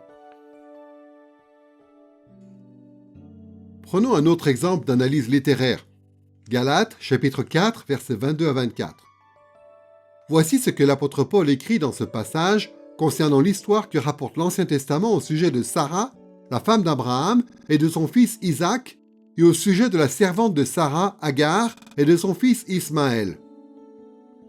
Car il est écrit qu'Abraham eut 2 fils, un de la femme esclave et un de la femme libre, mais celui de l'esclave fut engendré selon la chair, et celui de la femme libre en vertu de la promesse. Il y a là une allégorie, car ces femmes sont les deux alliances. Alors certes, il y a dans ces quelques versets, et dans les versets qui les entourent, beaucoup de choses que nous n'allons pas aborder ici.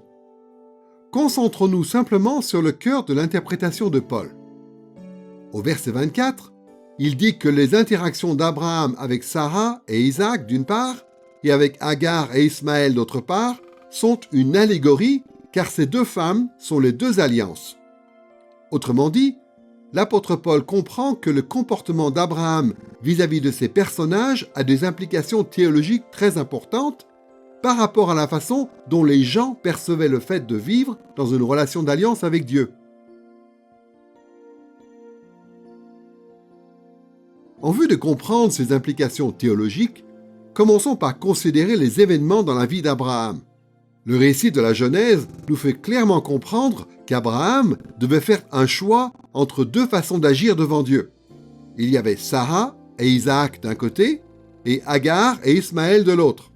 D'une part, Abraham s'est montré fidèle à Dieu lorsqu'il s'est fié à la promesse que Dieu avait faite de donner un enfant à Abraham par Sarah. Le chemin de la confiance en Dieu et en ses promesses s'est avéré difficile, mais à la fin, ce chemin a été le chemin de la bénédiction divine.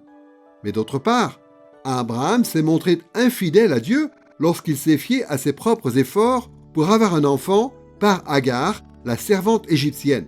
Ce chemin-là, qui consistait à s'appuyer sur ses propres efforts, a entraîné le jugement de Dieu à l'encontre d'Abraham. Il y a donc là un motif de base. Maintenant, gardons ce motif à l'esprit et voyons comment Moïse a voulu utiliser ce motif au moment de conduire les Israélites vers la terre promise. Lorsque Moïse raconte la vie d'Abraham, il a tout à fait conscience de l'importance et de la signification des choix d'Abraham. En fait, il raconte ces histoires dans le livre de la Genèse précisément dans le but de représenter à ses lecteurs israélites les deux façons possibles de vivre auxquelles ils étaient confrontés à leur époque. D'un côté, Moïse exhorte les Israélites à être fidèles à Dieu, en s'appuyant sur lui et en s'attendant à ce qu'il accomplisse la promesse qu'il a faite de leur donner, la terre promise. Le chemin de la confiance en Dieu et en ses promesses est un chemin difficile, mais le chemin de la bénédiction. De l'autre côté, Moïse exhorte les Israélites à ne pas se fier à leurs propres efforts, en cédant à la tentation de faire demi-tour et d'aller vers l'Égypte d'où ils étaient sortis, tout comme Abraham est allé vers la servante égyptienne Agar. Faire demi-tour entraînerait le jugement de Dieu à l'encontre d'Israël. En s'appuyant sur cette intention originelle de Jésus, l'apôtre Paul à son tour applique cette histoire aux églises de la Galatie et aux choix qui se présentent à elles. Les Galates doivent faire un choix entre le vrai évangile de Paul et un faux évangile introduit dans leurs églises par des personnes venues de Jérusalem. Le vrai évangile dit que l'on est sauvé uniquement en se fiant aux promesses de Dieu en Christ. Le faux évangile détourne de la foi dans les promesses de Dieu et incite à s'appuyer sur des efforts humains, en l'occurrence sur l'obéissance à la loi pour obtenir le salut. Et comme le dit Paul dans ce passage de l'Épître aux Galates, ceux qui suivent le vrai évangile sont les enfants de Sarah et les héritiers de la promesse, mais ceux qui suivent le faux évangile sont les enfants d'Agar et n'héritent pas du salut. Ce que Paul veut faire comprendre, c'est que le vrai évangile de la foi dans les promesses de Dieu, c'est le chemin de la bénédiction, tandis que le faux évangile de l'obéissance à la loi, c'est le chemin du jugement. C'est donc par l'analyse littéraire, par le fait de considérer attentivement la façon dont Moïse, en tant qu'auteur biblique, emploie les personnages de son récit dans la Genèse, que Paul peut appliquer ce texte de manière si poignante aux églises de la Galatie. Nous avons donc pu voir sur quelle base nous pouvions aborder l'Ancien Testament comme un tableau, sous l'angle de l'analyse littéraire. Passons maintenant à la question de savoir quels sont les axes principaux de cette approche. Qu'est-ce qui doit nous préoccuper dans cette approche? Sur quoi notre attention devrait-elle se porter principalement? Il existe certainement bien des façons de décrire les préoccupations principales de l'analyse littéraire, mais pour ce qui concerne notre étude, nous allons nous limiter à 3 axes. D'abord, l'analyse littéraire s'intéresse à connaître l'auteur d'un passage. Ensuite, elle observe quels sont les destinataires d'origine. Et troisièmement, elle examine le document ou le texte en question qui fait l'objet de l'étude. Commençons par voir à quel point il peut être important de savoir qui est l'auteur de tel ou tel passage de l'Ancien Testament. Alors certes, il ne fait aucun doute que c'est Dieu qui est, en fin de compte, l'auteur de tout l'Ancien Testament. C'est lui qui a inspiré et qui a supervisé l'écriture de tout le canon de l'Ancien Testament. Mais comme on l'a vu dans une leçon précédente, cette inspiration était de caractère organique. Dieu a utilisé les arrière-plans, les émotions et les intentions des auteurs humains pour créer les livres du canon, et ces éléments d'ordre humain doivent faire l'objet de notre attention quand nous voulons étudier l'Ancien Testament. En réfléchissant à cet axe de l'analyse littéraire consacrée aux auteurs, il y a deux choses à considérer. D'abord, nous devons être sensibles à un certain nombre de dangers qui existent dans ce domaine, et ensuite, nous verrons qu'il y a un certain nombre de bienfaits à en tirer. Il y a des dangers à s'intéresser aux auteurs humains de l'Ancien Testament lorsque cela nous incite à la spéculation. Dans le passé, de nombreux interprètes de la Bible ont concentré leur attention sur les auteurs de telle façon qu'ils ont produit tout un micmac de spéculations psychologiques et sociologiques. Ils ont fait cela notamment en cherchant à tout prix à obtenir les informations suivantes: l'identité précise de l'auteur, les circonstances exactes auxquelles l'auteur était confronté et le détail des motivations théologiques de l'auteur. Ces éléments sont certainement importants. Mais quand on s'obstine à obtenir des réponses malgré les limites de ce qu'on peut savoir, on finit par obtenir des interprétations qui reposent sur de piètres spéculations. Cette façon d'exagérer l'importance de l'auteur est parfois appelée un sophisme intentionnel, c'est-à-dire quand quelqu'un accorde trop de crédit à sa propre reconstruction des intentions d'un auteur. Mais d'un autre côté, il y a de nombreux bienfaits à s'intéresser aux auteurs, à condition d'être prudent et responsable. Comme on le verra dans d'autres leçons, il est certain qu'on n'arrivera jamais à savoir tout ce que l'on voudrait savoir concernant les auteurs de la Bible. Néanmoins, il est possible d'en savoir beaucoup, et cette connaissance nous aide à comprendre leurs écrits. Nous pouvons savoir, à des degrés variables, à peu près qui ils sont, c'est-à-dire quelle est leur identité générale, quelles sont globalement les circonstances qu'ils traversent et quelles sont leurs motivations théologiques de base.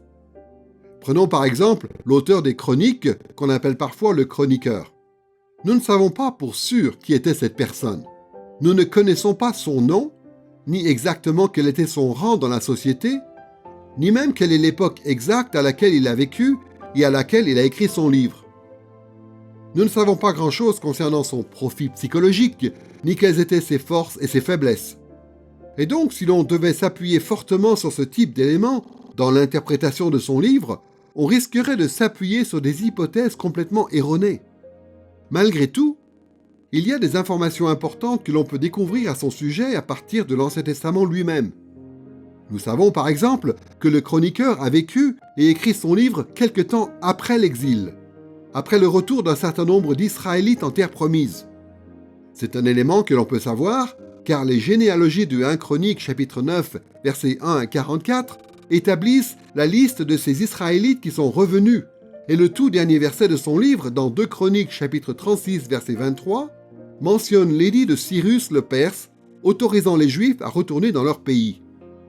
Nous savons aussi que le chroniqueur appartenait à l'élite éduquée d'Israël. Il cite plusieurs passages des livres de Samuel et des rois, et il fait aussi référence à d'autres livres de la Bible. Non seulement cela, mais en plus, dans des passages comme 1 Chroniques chapitre 27, verset 24, il fait référence au contenu des annales du royaume. Et dans des versets comme 2 Chroniques chapitre 9, verset 29, il fait référence à des recueils prophétiques qui ne figurent même pas dans l'Ancien Testament. En comparant ces écrits avec d'autres livres comme Samuel et les rois, on peut aussi constater que le chroniqueur accordait beaucoup d'importance à un certain nombre de préoccupations d'ordre théologique. Il était très attaché au règne de la maison de David et à la pureté du temple de Jérusalem. Il se réfère constamment à la loi de Moïse en tant que règle de foi et de vie pour Israël. Et en constatant la façon dont, à maintes reprises, il énumère les conséquences du péché ou de l'obéissance, nous savons que le chroniqueur accordait beaucoup d'importance à la façon dont Dieu bénissait ou châtiait son peuple en fonction de la fidélité ou de l'infidélité de telle ou telle génération. Il y a encore beaucoup de choses qu'on pourrait dire concernant les croyances et les espoirs du chroniqueur, mais ce qu'il faut retenir, c'est surtout le fait que nous savons suffisamment de choses sur l'auteur des chroniques pour savoir analyser la façon dont il a utilisé différentes techniques littéraires pour influencer ses premiers destinataires.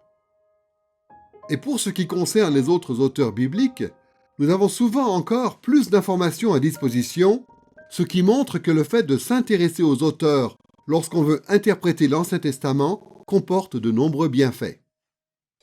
Le premier axe de l'analyse littéraire de l'Ancien Testament consiste donc à s'intéresser à l'auteur du texte qu'on étudie.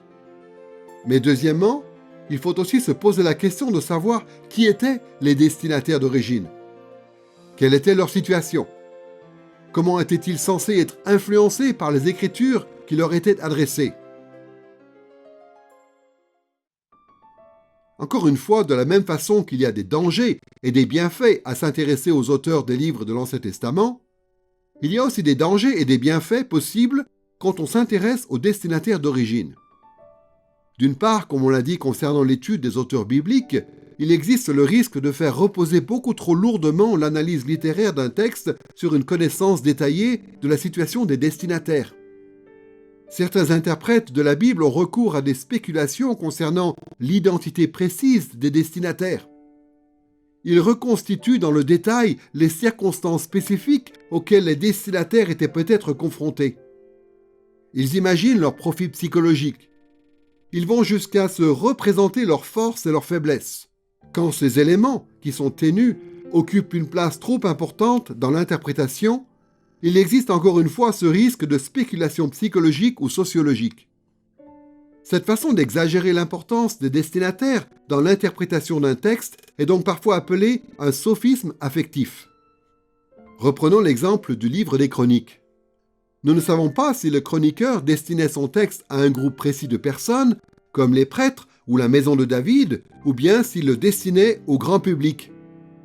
Nous ne savons, parmi ces personnes, combien étaient rebelles ni combien étaient fidèles. Nous ne savons pas pour sûr si ces personnes ont vécu avant, pendant ou après l'époque d'Esdras et de Néhémie. Il est certain que si nous avions ces éléments, cela éclairerait un peu mieux notre interprétation du texte. Mais au point où nous en sommes, il nous est impossible d'avoir des certitudes par rapport à ces éléments, et donc si nous voulons faire preuve de responsabilité dans notre interprétation, nous ne devons pas y ajouter nos spéculations. Cela dit, quand on s'intéresse judicieusement aux destinataires, il y a quand même de nombreux bienfaits qui peuvent en découler.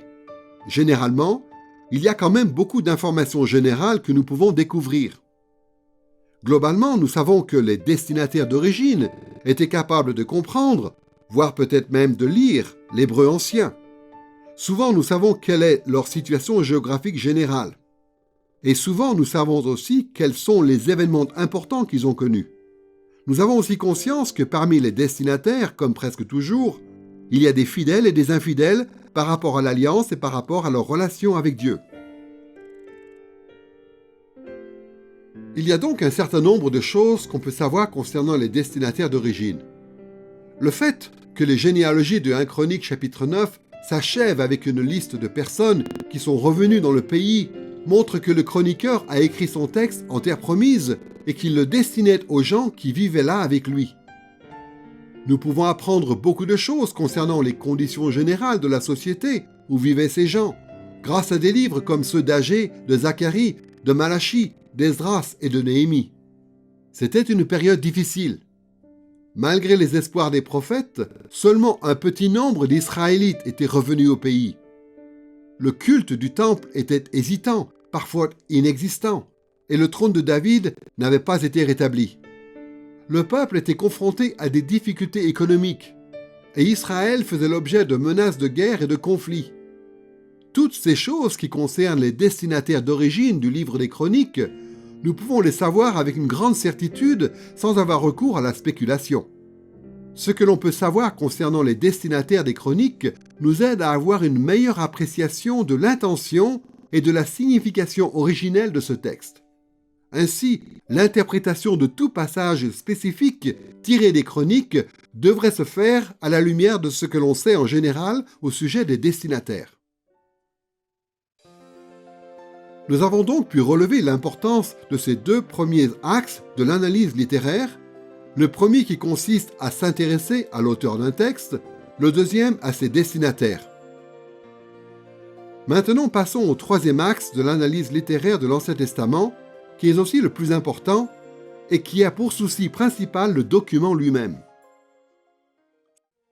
Le terme « document » fera référence ici à toute portion de l'Ancien Testament qui fait l'objet d'une étude, que ce soit simplement une phrase ou deux, un verset ou deux, une péricope constituée de plusieurs versets, un chapitre entier, une partie d'un livre, un livre entier de l'Ancien Testament, un corpus ou un groupe de livres, ou même tout le canon de l'Ancien Testament. Dans tous les cas, la centralité du document est essentielle dans le cadre de l'analyse littéraire. Malheureusement, ces dernières décennies, certains interprètes ont affirmé que seul le document était nécessaire pour aboutir à une juste interprétation. Dans leur désir d'éviter le type d'incertitude auquel on peut être confronté lorsqu'on cherche à connaître l'auteur et les destinataires, ces spécialistes ont dit qu'il ne fallait pas vraiment accorder d'importance à l'auteur ni au destinataire. En réalité, cette stratégie est mauvaise puisqu'un même document, qu'il soit biblique ou non, peut avoir un sens très différent en fonction de qui l'a écrit et pour qui. Quand ceux qui étudient le texte se concentrent uniquement sur le document, tout en ignorant son auteur et ses destinataires, ils tombent dans un piège qu'on appelle parfois un sophisme descriptif, c'est-à-dire quand on fait reposer le sens d'un texte sur le texte seul. L'exemple que nous allons prendre pour montrer l'importance d'examiner attentivement un document en tenant compte de son auteur et de ses destinataires, c'est le règne de Manassé, dont il est question dans 2 Chroniques, chapitre 33, versets 1 à 20. L'étude de ce passage comporte un avantage, c'est qu'il y a un récit parallèle qui concerne Manassé dans 2 Rois, chapitre 21, versets 1 à 18. En fait, l'auteur des Chroniques a copié, modifié, émondé et augmenté le récit de 2 Rois, chapitre 21, de plusieurs façons qui sont très intéressantes pour l'analyse littéraire. Commençons par examiner le récit tel qu'on le trouve dans 2 Rois. 2 Rois chapitre 21 se divise en 5 parties symétriques. D'abord, le verset 1, qui concerne le commencement du règne de Manassé, puis les versets 2 à 9, où il est question du péché d'idolâtrie de Manassé, puis les versets 10 à 15, qui racontent la condamnation prophétique de Manassé. Quatrièmement, le verset 16, où il est question du péché de violence dont Manassé se rend coupable par-dessus le reste. Et enfin, les versets 17 et 18, qui concernent la fin du règne de Manassé. Ce que ce plan suggère dans 2 Rois chapitre 21, c'est que le mal caractérise Manassé du début à la fin. Il est présenté au début comme un grand pécheur. La deuxième partie de l'histoire décrit son idolâtrie. Il profane le temple en y installant des idoles et il pousse le peuple à commettre encore plus de mal que les Cananéens. La troisième partie du récit rapporte l'effroyable condamnation de Manassé prononcée par les prophètes de l'Éternel. D'après ces versets, les péchés de Manassé ont entraîné la destruction de Jérusalem et l'exil de sa population. La quatrième partie du récit mentionne le fait que Manassé a aussi fait couler le sang innocent dans les rues de Jérusalem. Enfin, la dernière partie ajoute simplement que Manassé est mort et qu'il a été enterré. Dans 2 Rois chapitre 21, la vie de Manassé ne comporte pas le moindre élément rédempteur. Passons maintenant au récit du règne de Manassé qu'on trouve dans 2 Chroniques chapitre 33. Ce deuxième récit ne contredit pas celui de 2 Rois chapitre 21, mais il est très différent. 2 Chroniques chapitre 33 versets 1 à 20 se divise aussi en 5 parties. D'abord le verset 1, qui concerne le commencement du règne de Manassé et qui est globalement copié du récit de 2 Rois. Ensuite, les versets 2 à 9, où l'idolâtrie de Manassé est racontée avec seulement quelques petites modifications par rapport au récit de 2 Rois, chapitre 21, versets 1 à 9. Jusqu'ici, le récit du chroniqueur ressemble beaucoup à celui de 2 Rois. Dans les deux cas, Manassé est présenté comme un terrible pécheur. Mais les 3e, 4e et 5e parties du récit de 2 Chroniques 33 sont très différentes de celles de 2 Rois. Dans la 3e partie, qui recouvre les versets 10 à 13, le chroniqueur fait le choix de ne pas mentionner la prophétie que l'on trouve dans 2 Rois et qui annonce l'exil prochain du peuple de Juda. Le chroniqueur affirme plutôt que Manassé lui-même a été exilé à Babylone durant sa vie. Alors qu'il se trouvait là-bas, Manassé s'est repenti de ses péchés et a été pardonné par Dieu. Ensuite, dans la 4e section qui recouvre les versets 14 à 17, au lieu de parler de la violence de Manassé, le chroniqueur raconte plutôt que Manassé est revenu à Jérusalem, qu'il a reconstruit la ville et qu'il a rétabli le culte de l'Éternel au temple. Et enfin, dans 2 Chroniques, chapitre 33, les versets 18 à 20, on a dans cette 5e partie la fin du règne de Manassé, avec un ajout par rapport au récit de 2 Rois, qui concerne de nouveau la prière de repentance de Manassé. Quand on compare les 2 récits, celui du chroniqueur est beaucoup plus positif. Les 2 récits rapportent les terribles péchés de Manassé, et 2 Rois racontent la condamnation de Manassé prononcée par les prophètes, ainsi que la violence de Manassé contre les habitants de Jérusalem. Le chroniqueur, quant à lui, ne mentionne pas ces éléments que l'on trouve dans 2 Rois. À la place, le chroniqueur ajoute l'épisode de l'exil de Manassé, de sa repentance et de son pardon. Il raconte aussi que Manassé est retourné à Jérusalem et qu'il a restauré la ville et le temple. Et enfin, bien que ces 2 récits s'achèvent sur la mort de Manassé, le récit de 2 Chroniques rappelle la repentance de Manassé. Donc, tout simplement, le récit de 2 Rois présente Manassé comme un pécheur constant, alors que celui de 2 Chroniques le présente comme un pécheur repentant. Ayant observé ces différences entre ces 2 récits parallèles de 2 Rois et de 2 Chroniques, il y a une question d'ordre littéraire que nous devons nous poser. Pourquoi une telle différence entre ces 2 récits? Pourquoi raconte-t-il la vie de Manassé sous des angles si différents? La réponse est simple. De telles différences ne s'expliquent que par le fait que les rois et les chroniques sont des livres qui ont été écrits par des auteurs différents et pour des destinataires différents. Leurs auteurs respectifs avaient chacun des intentions différentes en faisant le récit du règne de Manassé. Comme on le verra dans une autre leçon, l'auteur du livre des rois avait pour but principal d'expliquer aux exilés qui se trouvaient à Babylone pourquoi la destruction de Jérusalem avait eu lieu et pourquoi ils avaient été chassés de la terre promise. Dans ce passage précis, il dit que ce sont les péchés de Manassé qui ont attiré ces malédictions sur la nation. Mais comme on l'a vu, le chroniqueur n'est pas du tout dans la même situation. Lui, il compose son récit après l'exil, et son but est de motiver les quelques Israélites qui sont revenus en terre promise et qui forment une communauté fragile à se mobiliser pour servir Dieu fidèlement.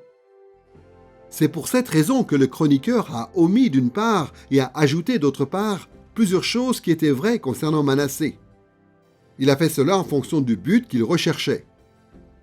Il a mis en lumière certains éléments de la vie de Manassé qui pouvaient trouver leurs équivalents dans la vie des Israélites qui étaient les premiers destinataires de ce texte. Manassé avait péché terriblement et les Israélites avaient fait de même. Manassé avait été exilé à Babylone, tout comme les Israélites. Manassé s'est repenti et a été pardonné, et les Israélites aussi. Et surtout après son retour, Manassé a reconstruit la ville de Jérusalem et il a rétabli le vrai culte de Dieu. Et tel était le défi auquel les destinataires du chroniqueur étaient confrontés à son époque. Vont-ils suivre l'exemple de Manassé et reconstruire la ville et rétablir le culte de l'Éternel à Jérusalem? La leçon que veut communiquer le chroniqueur à ses destinataires est la suivante. Si le roi qui a provoqué l'exil du peuple de Juda a lui-même reconstruit et rétabli le royaume quand il est revenu dans le pays, les destinataires du chroniqueur ne devraient-ils pas faire de même? Cette analyse littéraire rapide du règne de Manassé, d'après 2 Chroniques chapitre 33, montre bien pourquoi il est important de comprendre comment la littérature de l'Ancien Testament communique avec autorité son message. En tenant compte des auteurs, des destinataires et des qualités littéraires des documents de l'Ancien Testament, nous pouvons discerner quelles sont les intentions principales qui ont motivé la rédaction des différentes parties du canon de l'Ancien Testament. Et en reconnaissant ces intentions, nous pouvons mieux comprendre quel message infaillible l'Ancien Testament adresse, non seulement à ses destinataires d'origine, mais aussi à nous aujourd'hui. Dans cette leçon, nous avons considéré l'Ancien Testament comme un recueil de livres qui faisait autorité, c'est-à-dire comme un canon destiné à conduire le peuple de Dieu dans diverses situations. Nous avons vu que le peuple de Dieu se soumettait à l'autorité du canon de l'Ancien Testament en suivant principalement 3 approches. En employant l'analyse thématique, nous avons considéré l'Ancien Testament comme un miroir, et nous avons vu que nous pouvions examiner tous les thèmes présents dans les différents passages de l'Ancien Testament, y compris les thèmes secondaires, et en tirer instruction vis-à-vis des préoccupations qui émanent de notre vie personnelle. En employant l'analyse historique, nous avons considéré les textes bibliques cette fois comme une fenêtre, et nous avons pu voir l'importance et la signification des différents événements historiques rapportés dans l'Ancien Testament. Et enfin, en employant l'analyse littéraire, nous avons considéré l'Ancien Testament comme un tableau. Et nous avons appris comment discerner quelles étaient les intentions principales des différents passages de l'Ancien Testament, et quels effets principaux ces passages étaient censés produire chez le peuple de Dieu. Dans des leçons futures, nous poursuivrons cette étude de l'Ancien Testament et nous mentionnerons sans cesse ces 3 approches. Le fait d'aborder l'Ancien Testament sous ces 3 angles nous aidera non seulement à comprendre comment le canon de l'Ancien Testament servait à conduire le peuple de Dieu dans le passé, mais cela nous aidera aussi à voir toutes les façons dont l'Ancien Testament est, même pour nous aujourd'hui, un guide parfaitement fiable.